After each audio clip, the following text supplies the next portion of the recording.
ವಿದ್ಯಾರ್ಥಿಗಳೇ, ಇಂದು ನಾವು 10ನೇ ತರಗತಿಯ ದ್ವಿತೀಯ ಭಾಷೆ ಕನ್ನಡದಲ್ಲಿ ಬರುವಂತಹ ಮೊದಲನೆಯ ಪದ್ಯ ಬೋಧಿ ವೃಕ್ಷದ ಹಾಡು. ಈ ಪದ್ಯವನ್ನು ಅಭ್ಯಾಸ ಮಾಡೋಣ. ಮೊದಲಿಗೆ ಕವಿ ಪರಿಚಯ. ಈ ಪದ್ಯವನ್ನು ಬರೆದಂತಹ ಕವಿ ಬಸವರಾಜ್ ಸಬರದ್. ಇವರ ಪರಿಚಯ ನೋಡ್ರಿ. ಡಾಕ್ಟರ್ ಬಸವರಾಜ್ ಸಬರದ್ ಅವರು ದಿನಾಂಕ 1954ರಲ್ಲಿ ಕೊಪ್ಪಳ ಜಿಲ್ಲೆಯ ಕುಕನೂರಿನಲ್ಲಿ ಜನಿಸಿದರು. ಇವರು ಬಸವೇಶ್ವರ ಮತ್ತು ಪುರಂದರದಾಸರು ಒಂದು ಸಾಂಸ್ಕೃತಿಕ ಅಧ್ಯಯನ ಎನ್ನುವ ಪ್ರೌಢ ಪ್ರಬಂಧಕ್ಕೆ PhD ಪದವಿ ಪಡೆದಿದ್ದಾರೆ. PhD ಪದವಿ ಅಂದ್ರೆ ಒಂದು ವಿಷಯದ ಮೇಲೆ ಆಳವಾಗಿ ಅಧ್ಯಯನವನ್ನು ಮಾಡೋದಕ್ಕೆ ನಾವೇನಂತ ಕರಿತೀವಿ? PhD ಪದವಿ ಅಂತ ಕರಿತೀವಿ.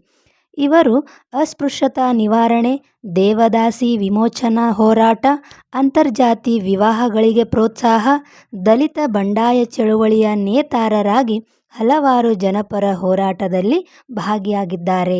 ಸಮಾಜದೊಳಗೆ ಅಸಮಾನತೆ ವಿರುದ್ಧ ಹೋರಾಟ ಮಾಡಿದವರಲ್ಲಿ ಬಸವರಾಜ್ ಸಬರದ್ ಅವರು ಕೂಡ ಒಬ್ಬರು. ನನ್ನವರ ಹಾಡು, ಹೋರಾಟ, ಮೂಡಲಕ ಕೆಂಪು ಮೂಡ್ಯಾವ, ನೂರು ಹನಿಗಳು, ದನಿಯತ್ತಿ ಹಾಡೇನ, ಬೆಳದಿಂಗಳು ಬಿಸಿಲಾತು ಇವು ಅವರ ಕವನ ಸಂಕಲನಗಳು. ಕವನ ಸಂಕಲನ ಅಂದ್ರೆ ಕವನಗಳ ಒಂದು ಗುಂಪು ಇರ್ತದೆ. ಆ ಕವನಗಳ ಗುಂಪಿನಲ್ಲಿ ಒಂದನ್ನು ಆಯ್ಕೆ ಮಾಡಿಕೊಂಡು ನಿಮಗೆ ಪದ್ಯದ ರೂಪದೊಳಗೆ ಕೊಟ್ಟಿರ್ತಾರೆ. ಪ್ರತಿರೂಪ, ರೆಕ್ಕೆ ಮೂಡಿದಾಗ, ನರಬಲಿ, ಬೆಳ್ಳಕ್ಕಿ ಸಾಲು ಇವು ಅವರು ಬರೆದ ಪ್ರಮುಖ ನಾಟಕಗಳು. ನಾಟಕ ಅಂದ್ರೆ ಡ್ರಾಮಾ ಅಂತ ಕರಿತೀವಲ್ಲ.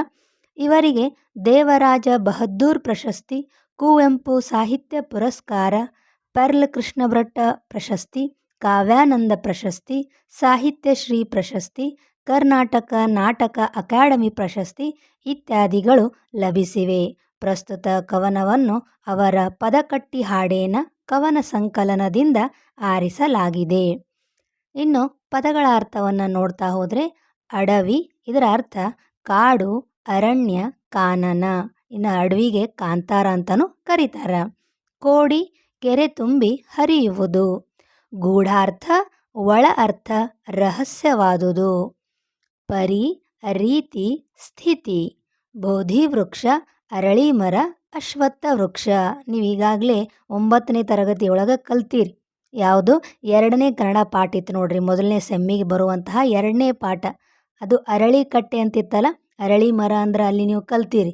ಬೋಧಿ ವೃಕ್ಷ, ಬೋಧಿ ಮರ ಅಂತಲೂ ಕರೀತಾರ. ಮಡದಿ, ಪತ್ನಿ, ಹೆಂಡತಿ. ಹಿಂಡು, ಗುಂಪು, ಸಮೂಹ. ಏಕಾಂಗಿ, ಒಬ್ಬಂಟಿ. ಗುಟುಕು, ಹಕ್ಕಿಗಳು ತನ್ನ ಮರಿಯ ಬಾಯಿಗೆ ಆಹಾರ ನೀಡುವ ರೀತಿ. ತಾಯಿ ತನ್ನ ಮಗುವಿಗೆ ಹೇಗೆ ಕೈಯಿಂದ ತುತ್ತನ್ನು ನೀಡ್ತಾಳ, ಅದೇ ರೀತಿ ಹಕ್ಕಿಗಳು ಏನು ಮಾಡ್ತಾವಂದ್ರೆ ತನ್ನ ಬಾಯಿಯಿಂದ ತನ್ನ ಮಗುವಿಗೆ ಆಹಾರವನ್ನು ನೀಡುವುದಕ್ಕೆ ಗುಟುಕು ಅಂತ ಕರಿತೀವಿ. ತೊರೆದು, ಬಿಟ್ಟು ಬಿಡು. ಬೆಳ್ಳಿ ಚುಕ್ಕಿ, ಬೆಳಗ್ಗೆ ಆಕಾಶದಲ್ಲಿ ಕಾಣುವ ಶುಕ್ರ ಗ್ರಹ. ಮಕರಂದ, ಹೂವಿನ ರಸ. ಮೋಹ, ಆಸೆ. ಹುತ್ತ, ಹಾವಿನ ಗೂಡು. ಗೆದ್ದಲು, ಮಣ್ಣಿನ ಗೂಡು. ಇನ್ನು ಪಾಠ ಪ್ರವೇಶವನ್ನು ನೋಡೋಣ. ಜಗತ್ತಿನ ಸಕಲ ಚರಾಚರಗಳಲ್ಲಿ ಮಾನವನ ಜೀವನ ಅತ್ಯಂತ ಶ್ರೇಷ್ಠವಾದುದು. ಜಗತ್ತಿನ ಸಕಲ ಅಂದ್ರೆ ಎಲ್ಲ ಕಡೆ ಇರುವಂಥ ಜಗತ್ತಿನ ಮೇಲೆ, ಜಗತ್ತಿನೊಳಗೆ ಎಷ್ಟೆಲ್ಲ ಪ್ರಾಣಿ ಪಕ್ಷಿ ಸಜೀವ ನಿರ್ಜೀವ ವಸ್ತುಗಳದಾವಲ್ಲ. ಚರಾಚರ, ಚರ ಅಂದ್ರೆ ಚಲಿಸುವಂಥದ್ದು, ಅಚರ ಅಂದರೆ ಚಲಿಸಲಾರದ್ದು. ಚರ ಪ್ಲಸ್ ಅಚರ, ಚರಾಚರ. ಇದು ಸವರ್ಣ ದೀರ್ಘ ಸಂಧಿಗೆ ಉದಾಹರಣೆ ಅಂತ ನಾವು ಹೇಳಬಹುದು.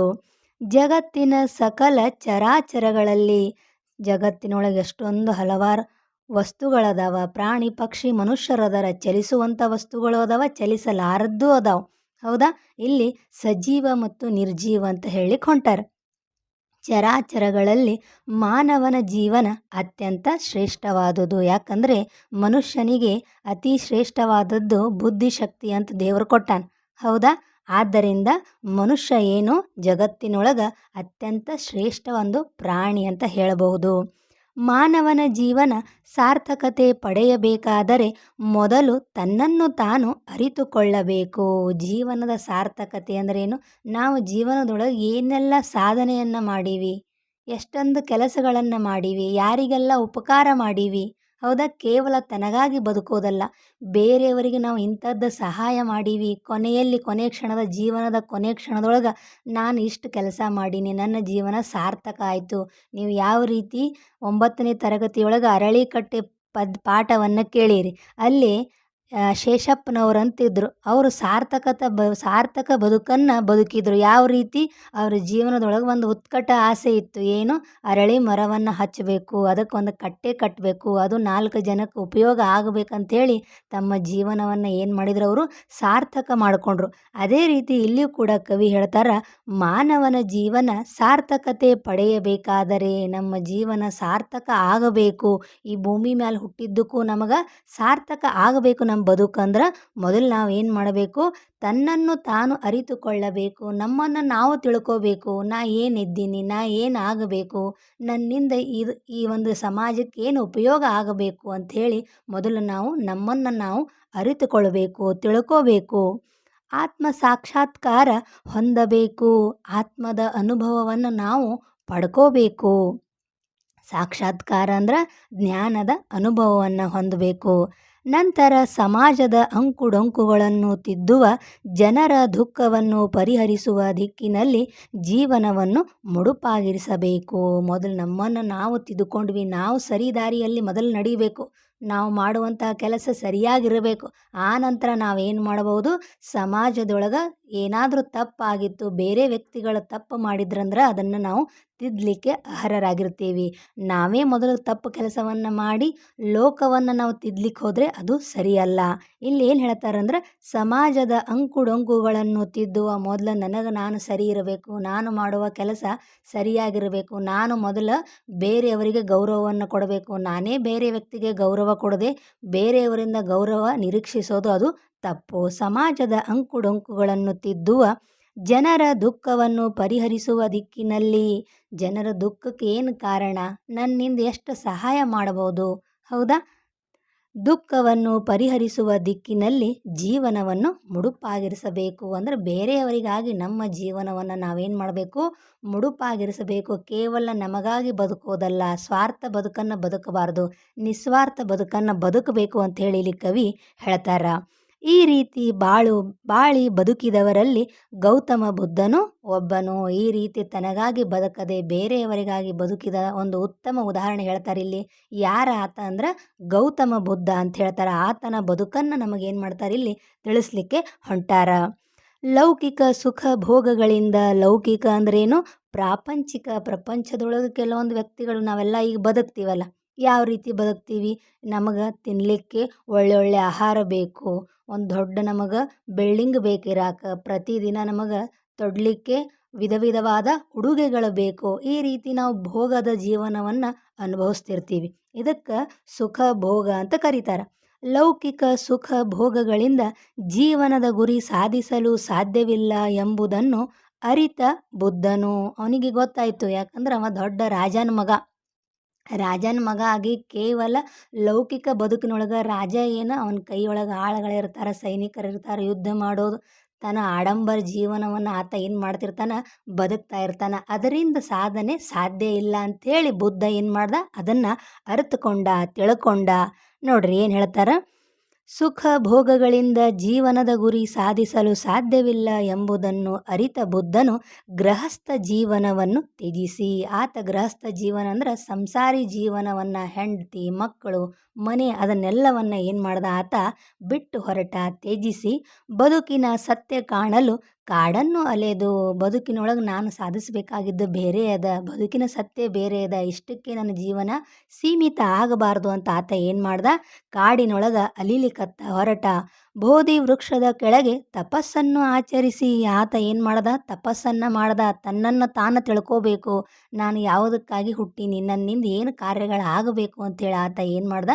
ಬೋಧಿ ವೃಕ್ಷದ ಒಳಗೆ ಕೂತು ತಪಸ್ಸನ್ನು ಆಚರಣೆ ಮಾಡ್ದ. ಮಹಾಜ್ಞಾನಿಯಾದ ಆ ತಪಸ್ಸನ್ನು ಆಚರಣೆ ಮಾಡಿ ಏನು ಮಾಡ್ದ? ಆತ ಜ್ಞಾನವನ್ನು ಪಡ್ಕೊಂಡು ಮಹಾಜ್ಞಾನಿಯಾದ. ಜೀವನ ಪ್ರೀತಿಯತ್ತ ಸಾಗಿದ ರೀತಿಯೇ ಕವನದ ತಿರುಳಾಗಿದೆ. ಯಾವ ರೀತಿ ಜೀವನವನ್ನು ಪ್ರೀತಿಸ್ತಾ ಹೊರಟ, ತನ್ನ ಸಂಸಾರಿ ಜೀವನವನ್ನು ತ್ಯಜಿಸಿ ಆತ ಏನು ಮಾಡ್ದ, ಕಾಡಿನಲ್ಲಿ ಅಲೆದು ಬೋಧಿ ವೃಕ್ಷದ ಕೆಳಗೆ ಕೂತು ತಪಸ್ಸನ್ನು ಮಾಡಿ ಮಹಾಜ್ಞಾನಿಯಾಗಿ ಜೀವನವನ್ನು ಯಾವ ರೀತಿ ಪ್ರೀತಿಸ್ಲಿಕ್ಕತ್ತ, ಆ ಒಂದು ರೀತಿಯೇ ಈ ಕವನದ ತಿರುಳಾಗಿದೆ. ತಿರುಳು ಅಂದ್ರೆ ನಾವೇನು ಹೇಳ್ತೀವಿ, ಸತ್ವ ಸಾರ. ಅಂದ್ರೆ ಈ ಪದ್ಯದೊಳಗೆ ಏನು ಸತ್ವ ಅಡಗ್ಯದ, ಏನು ಸಾರ ಅದ, ಜೀವನದ ಸಾರ ಏನದಂತ ಹೇಳಿ ಹೇಳ್ತಾರ.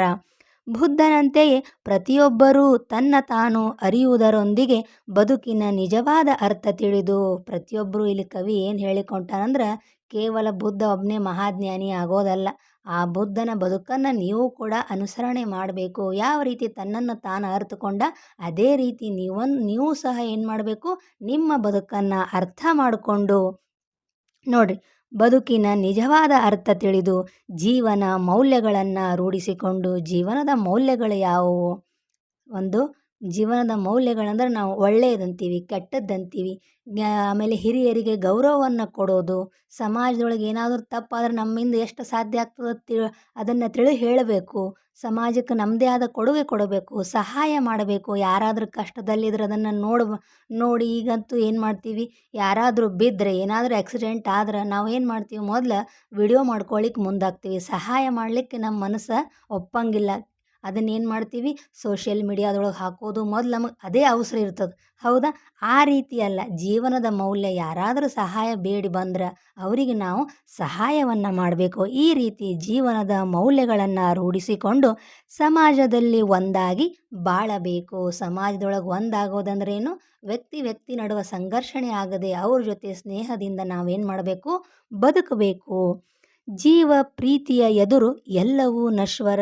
ಜೀವನ ಅಂದ್ರೆ ಪ್ರೀತಿಸಬೇಕು, ಪ್ರತಿಯೊಂದು ಕ್ಷಣವನ್ನು ಅನುಭವಿಸಬೇಕು. ದೇವರು ನಮಗೆ ಎಷ್ಟು ಕೊಟ್ಟಾನ ಅಷ್ಟರೊಳಗೆ ಬದುಕಿ ನಾವೇನು ಮಾಡಬೇಕು, ಈ ಜೀವನದ ಪ್ರತಿಯೊಂದು ಕ್ಷಣವನ್ನು ಪ್ರೀತಿಸಬೇಕು. ಜೀವ ಪ್ರೀತಿಯ ಎದುರು ಎಲ್ಲವೂ ನಶ್ವರ. ಏನೂ ಇಲ್ಲ ಈ ಜೀವನದೊಳಗೆ, ಎಲ್ಲವೂ ನಶ್ವರ ಅಂದರೆ ಯಾವುದು ಶಾಶ್ವತ ಅಲ್ಲ.